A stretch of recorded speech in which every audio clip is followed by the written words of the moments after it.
Herb. Herb is a plant. I mean, herbs are good for everything.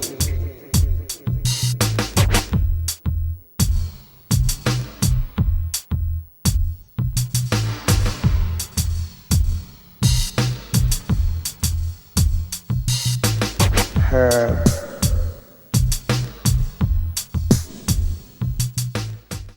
Welcome to the Eugene Cannabis TV show, episode 661, and we're here on a beautiful October late afternoon. Got to one quick announcement, well, not real quick, but announcement. Third annual Growers Cup is coming up on December 9th, so you got plenty of time there, heads up, get it on your calendar. It's going to be down at Riddle, and it's $140 to be a judge, or if you just want to attend, then it's $40. And that's at the OregonGrowersCup.com. Check out the website. And what they're saying is that the annual Oregon Cannabis Growers Cup is one of the first cups held in Oregon. Started just after marijuana was legalized in Oregon on July 1st, 2015. It has grown to be one of the biggest cannabis events in Oregon, with over 100 entries and growing. Created by members of the nonprofit Umpqua Cannabis Association, a portion of proceeds are donated to the UCA every year. The money is used to help promote and support fair cannabis laws and regulations for growers, recreational customers, patients, and cannabis companies. Every harvest we provide medical, rec, and homegrown growers the ability to showcase their Oregon-grown cannabis to fellow growers, patients, rec users, and companies. With over 56 vendors in 2016, we brought the Oregon cannabis community together for consumer engagement with vendors showcasing products and services. The event is a great way to network and connect with the people and the energy of Oregon's amazing cannabis community. This private event is held in early December on private properties to celebrate the annual Oregon outdoor and indoor harvest. Located off of I-5, just 3 hours south of Portland in southern Oregon, where much of Oregon's outdoor crops are grown. It wouldn't be much fun without some music and food, so every year we book a sweet music lineup and have some food and a show. The highlight of the night is when we announce the winners in 3 categories and give out cash prizes and trophies. Join us every harvest as we celebrate the amazing cannabis plants, potential for humanity, and amazing people that grow Oregon's finest. So that's put on a good group of people, I say, down to the Roseberry area and down at Dillard. That's December 9th. And the website again was OregonGrowersCup.com. So it might be something to check out. I'm planning on being there and hope to make it. One of the key people there sent me a personal note and said I'm hoping to be there. So I'm really looking forward to it. And this was a little bit dated. This was back in August 22nd. It was in the Oregon Cannabis Connection newspaper. Our friends, a great publication. Titled, this is written by Pioneer Pete Gendron. A lot of respect for Pioneer Pete. He's a very strong advocate of cannabis and people should be able to grow it, use it, and especially patients. So Pioneer Pete is one of the good guys. He wrote an article titled Pete Pontificates All Grown Up. Many are decrying the death of the OMMP after the passage of SB 1057, SB 56, and HB 2198 this last legislative session. And these bills did make major changes.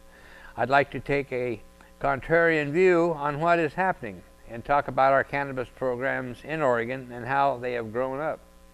The OMMP celebrated its 18th birthday last December 3rd to full fanfare. That is surprising when we consider that 18 is the age of maturity in our society. I can't tell you how many parents are delighted when their little one, all grown up, is done with school and ready to move out of the house and get a job. That's exactly what the state legislature did with the OMMP. They said, you're all grown up now. We gave you the keys to the car and you got your first job, and now it's time to be an adult. Move out and earn a living. These references are to passage of bills prior to Measure 91, which allowed patients to grow more plants, retail sales to occur under the OMMP dispensary system, and producers to be compensated for their labor. Our baby's all grown up, a full adult by society's standards, although it can't smoke itself yet, and ready for the responsibilities that go with maturity, we hope. Not to that mention the guardians of our favorite child, the OHA, treated our baby terribly, alternatively neglecting and abusing the OMMP since infancy. When caught stealing from our offspring, the response of the OHA was, you live in our house, so we keep the money and you earn it and spend it, so we keep the money you earn and spend it how we want. It's ours now and there's nothing you can do about it. That's no way to raise a responsible child, if you ask me. Many have decried Measure 91 as the death of medical marijuana. But the legislature was about to change the program whether or not the voters, the parents, chose to. Wake up. You need to make money, was the cry in the State House. My apologies to 21 pilots for that last line. I'm the parent of teenagers and young adults too. So the newly 18 and wage earning part of the OMMP moved into new digs. The OLCC had space, so medical sales packed up and moved out for a new, better job opportunity. But they didn't take everything with them. Much like the bedroom that your college-bound kiddos never really empty, or the stuff left in the garage, they'll be back for later. I promise, Mom. Many good parts of the OMMP are to remain as more than memories. While the legislature essentially gave the retail program to the OLCC, for dispensary owners, it was a business decision to make the switch from medical to adult use. Patients represent only about 10% of sales. So business owners chose to cater to a larger market while still being able to provide medicine to patients tax-free. Please don't forget, while we're dissecting my flawed analogy, that 80% of OMMP growers are not affected by the new rules. You read that right. Over 20,000 mom-and-pop growers of 6 to 12 plants, 1 to 2 cards, will face no major changes as a result of this year's legislation.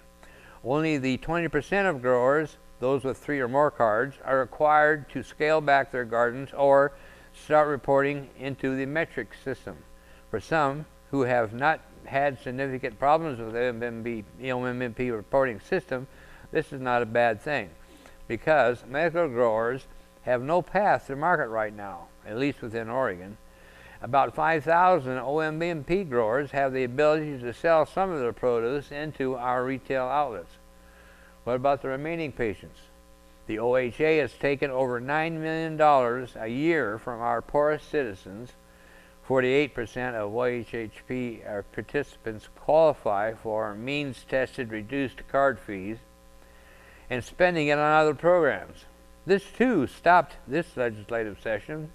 Veterans pay a reduced card application fee of $20. A medical card provides tax-free medication and higher concentration products for medical patients at all stores, and allows patients to continue growing for themselves or have a medical grower. The ACM, also long ignored by the OHA, has been replaced with a new Oregon Cannabis Commission that will report directly to the legislature, and the OLCC is printing new statutory that reflects a name change to the Oregon Liquor and Cannabis Commission. So instead of mourning the death of our child, it'll be home on weekends to do laundry and eat all the food in the house. Let's look at ways to help our newly minted adult in the next stage of life while making sure our most vulnerable patients are taken care of. Pioneer Pete hit his funny bone at the Ombudsman Enterprises office and will be indisposed for the duration of his vape pen. So that's how you have it. As you have it from Pioneer Pete, and well spoken. However, I'm still very unhappy with the Oregon legislature and what they did to the medical program. But of course, that's nothing new. The Oregon legislature has been doing bad things to the medical program ever since it was started in 98. This is a letter to the editor that was that I ran across, and this was from from Hines. Hines City in Oregon. This is the a council member. He wrote in the title "Pot Taxes Deepening Oregon's Divide." Letter to the editor. Is written back in October 15th of this year. The author writes that the heavily populated urban centers west of the Cascades get almost all the money, and those of us who live in the poorest cities in Grant, Malheur, and Harney counties get the least. So anyway, here's the letter. It was very disturbing when our Hines City administrator announced at our council meeting on October 11th that the majority of the marijuana tax money collected prior to July 1st, 2017 would be divided per population in each Oregon city and town, regardless of whether they opted in to allow retail sales and wholesale grows. The city of Hines, which opted in, would only get about $4,500, while the city of Burns, which did not opt in, would receive slightly more. That means that the heavily populated urban centers west of the Cascades get almost all of the money, and those of us who live in the poorest cities in Grant, Malheur, and Harney counties get the least, despite overwhelming needs in terms of schools and mental health. Once again, the urban growers hold in ransom those of us in poor communities east of the Cascades. It's a cruel way to enlarge the urban-rural divide. It's not equitable or fair. It wasn't the way it was supposed to be, especially for those of us who fought hard in this very conservative area to opt in.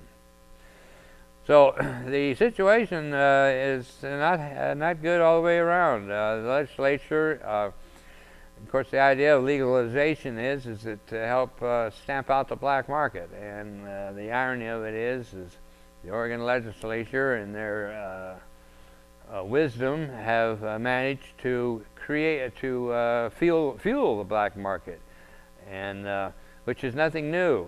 Colorado, the state legal system is thriving, and also the black market is thriving. So it's interesting to see that they're both thriving under high expenses. So the only way to get your inexpensive herb basically is to become a patient and grow your own. I mean, you can grow your own 4 plants without being a patient, but by being a patient you can grow up to 6. And so that's something to consider. Of course, it depends on whether you can, where you are, and a lot of other circumstances. But anyway, we'll come back here. This is the first half. We'll be back with the second half, and we got some more interesting news. And this is, again, the Eugene Cannabis TV. You're always welcome to come by and visit. It's Monday nights at 5:30 behind the Sheldon High School. So we'll be right back, and we'll see you next time, next half. And I'll be here. Hope you will be too. Thanks. Do you suffer from fear of losing your election? Are you terrified that voters will discover you've done nothing to improve their lives? Maybe it's time you talk to your spin doctor about Incarcerex. In clinical trials, Incarcerex has been shown effective at reducing election-related anxieties by making voters think you're doing something about the drug problem. It's simplistic and fast-acting. If your problems continue or get worse, you can always double or triple your dose of Incarcerex. Whether it's addiction, therapeutic use, or just casual use, there's an Incarcerex plan for every American. Best of all, taxpayers, not you, will foot the bill. So talk to your spin doctor about Incarcerex today. Common side effects include loss of civil liberties, police corruption, racial injustice, increased terrorism, spread of HIV and AIDS, and violent crime. Bloated prisons are also a common side effect. Stop taking Incarcerex if bloating lasts longer than 20 years. If you're trying to balance the budget, keep families together, or protect human rights, Incarcerex may not be right for you. Do not mix Incarcerex with the Constitution or common sense. So start taking Incarcerex and keep pretending you're doing something about the drug problem.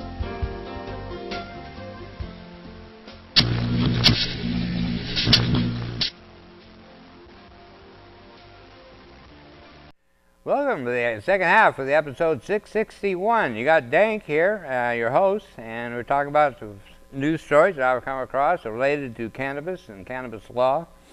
This is the article I picked up off of Fool.com, dated the October 14th, written by Sean Williams, titled 5 States Angling to Put Recreational Marijuana on the Ballot in 2018. The subtitle is 2 of these states haven't even legalized medical cannabis. Sure, it's fun. Sure, it's the pun of all puns, but the marijuana industry is growing like a weed.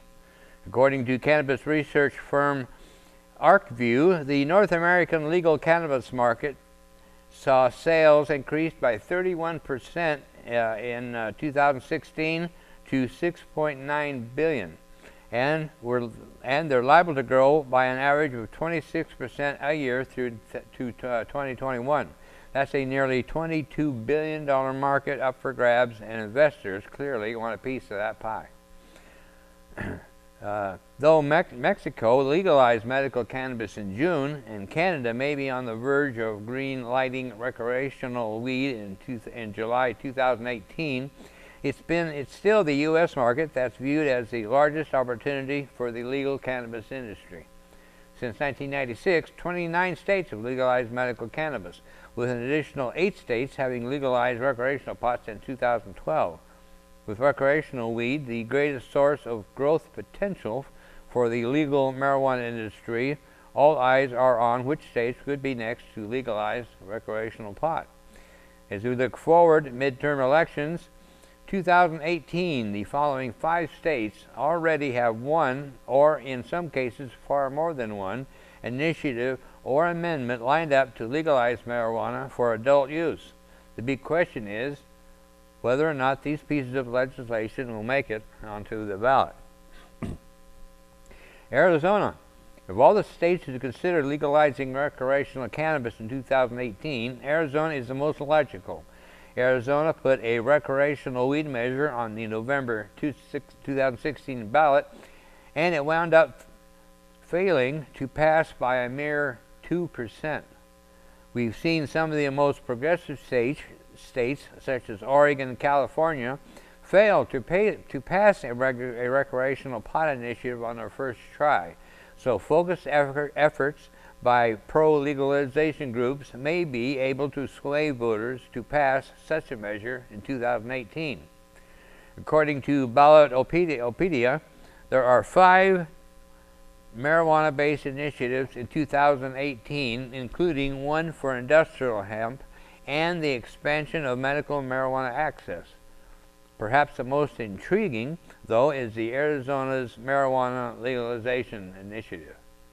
This aggressive piece of legislation aims to allow for the possession and use of weed by adults 21 and over, and would allow for the cultivation of up to 48 plants.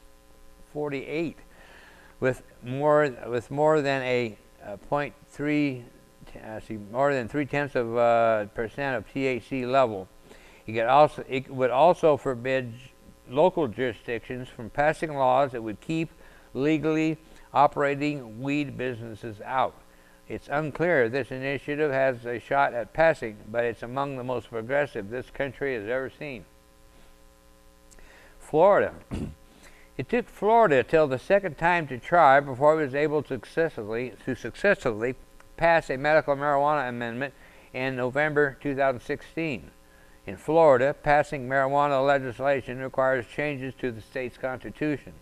Therefore, a simple majority vote won't work. Instead, a majority vote of 60% is required for amendments to pass. In July 2014, Florida's medical cannabis amendment fell 2% short of the required vote.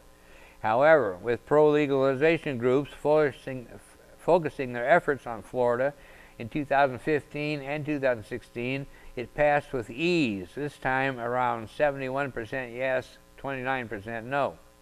Now it looks as if pro-legalization groups are aiming to garner support in Florida for recreational legalization. There are 4 measures currently being be considered for the ballot, although it still requires a 60% vote to alter the Florida Constitution. For instance, the Florida Cannabis Act would legalize possession for up to an ounce of marijuana for adults 21 and up, and also allow residents to grow up to 6 plants per household. However, only 3 of those plants could be mature or flowering under this legislation. These plants would also need to be in an enclosed and secured place so as to keep them away from adolescents. Michigan has long been a state rumored to have a shot at passing a recreational legalization bill. Back in 2016, pro-legalization groups attempted to get a recreational cannabis bill on the ballot, but fell short of the required signatures needed to do so. The grassroots effort just wasn't there last year. But with time and money pouring into the state in 2017, there seems to be a reasonable shot at a recreational initiative making the ballot in the upcoming year. For example, the Michigan Marijuana Legalization Initiative would allow adults 21 and up to possess, use, or transport up to 2.5 ounces of marijuana or 15 ounces of marijuana concentrate and grow up to 12 plants in their residence for personal use. What would be more exciting is that this initiative would also greenlight industrial hemp, which could itself be a multi-billion-dollar industry. If passed, consumers would be facing a 10% excise tax, which comes on top of the state's existing 6% sales tax. Tax revenue collected would primarily head to schools and Michigan's State Transportation Fund for repair and maintenance of roads and bridges. Missouri might be angling to do something that Ohio attempted in 2015 and failed miserably, legalizing recreational and medical cannabis at the same time. Currently, it's one of 21 states not to have legalized medical pot, and while there are a handful of medical cannabis initiatives vying for a spot on the ballot in 2018, have pertained to recreational weed or industrial hemp. The Missouri Marijuana Legalization Initiative aims to remove marijuana from the state's list of controlled substances, allow for its sale to medical and recreational users, and immediately releases prisoners incarcerated for nonviolent marijuana-related crimes. It would also forbid the state from using funds to enforce federal marijuana laws. As a reminder, cannabis is a Schedule I substance and ergo illicit at the federal level. I suspect such an aggressive measure would release non-violent offenders, would face a lot of pushback within the state, and I wouldn't necessarily count on seeing a dual medical recreational bill make it on the ballot in Missouri. Nebraska. By a similar token, Nebraska may also be thinking about a dual legalization effort. Nebraska, along with Missouri, hasn't legalized medical cannabis. In fact, Nebraska and Oklahoma wound up suing Colorado based on allegations that recreational weed in Colorado would be trafficked into their neighboring states. This suit, which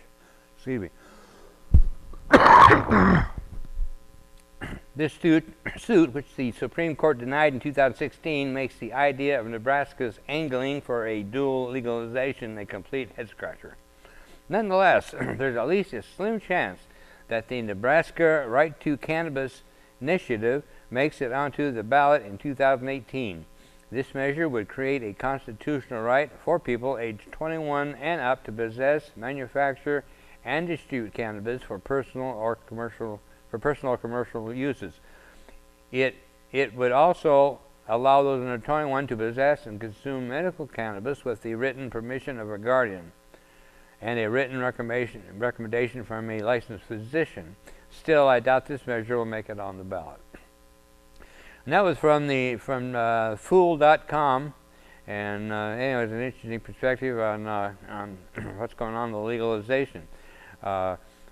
We've all felt that it ought to be, or I say all of us, but most of us have felt that cannabis definitely ought to be legalized. It's certainly least impact of any other drugs. And in fact, it's actually helping people that are on harder drugs. So, and then I'll just jump into this story real quick. This was from the marijuanamoment.net website, written by Tom Angel, dated October 18th.